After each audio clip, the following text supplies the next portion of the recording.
చరణ్ గారికి ఒక మంచి మర్చిపోలేని కథ ఇచ్చారు. మర్చిపోలేని పాత్ర ఇచ్చారు. తర్వాత కూడా మీరు చరణ్ గారితోనే ఒక సినిమా చేస్తారని బయట ఒక ప్రచారం నడుస్తుంది. అందులో ఎంతవరకు నిజం ఉంది? సార్ అది దేనికన్నా సమయం, కాలమే నిర్ణయిస్తదని నేను ఎప్పుడు సైలెంట్‌గా ఉంటానండి. సమయం వచ్చినప్పుడు అది వస్తది సార్ బయటికి. Thank you. అది జరగాలని కోరుకుంటున్నాను sir. Thank you. Anant Sriram గారు. చాలా అరుదుగా వస్తుంది. అన్ని అన్ని రకాలైన పాటలు రాసే అవకాశం ఒక ఆల్బమ్‌లో చాలా అరుదుగా వస్తుంది. ఈ ఆల్బమ్‌లో కూడా మీరు అన్ని రకాలైన పాటలు రాసే అవకాశం వచ్చింది. ముఖ్యంగా ఐటెమ్ సాంగ్ గురించి బయట రకరకాల చర్చ నడుస్తుంది.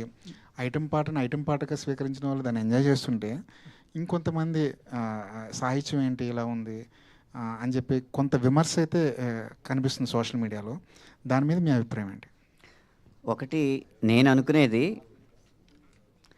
ఐటెం పాటను ఐటెం సాంగ్లా ఆస్వాదించినోళ్ళు వాళ్ళకు ఒక స్పెషల్ ఐటెం రుచి చూపించినట్టు, ఐటెం సాంగ్ని ఐటెం సాంగ్ లాగా ఆస్వాదించినోళ్ళు వాళ్ళే ఐటెం గర్ల్ కింద లెక్క.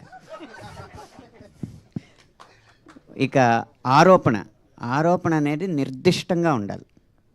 మనకు వచ్చిన భావోద్వేగాన్ని ఏదో అరిసేయడానికో, లేకపోతే ప్రత్యేకమైన ఎజెండాలు పెట్టుకుని మాట్లాడడానికో ఉంటే మనం దానికి సమాధానం చెప్పక్కర్లేదు. తాత్వికంగా ఆలోచించగలిగేవాళ్ళు, తార్కికంగా మాట్లాడగలిగేవాళ్ళు ఏ వాక్యం మీద ఏ ఆరోపణ నిర్దిష్టంగా చేసినా నిఖార్సైన సమాధానం ఇవ్వడానికి నిజాయితీగా సిద్ధంగా ఉన్నాను.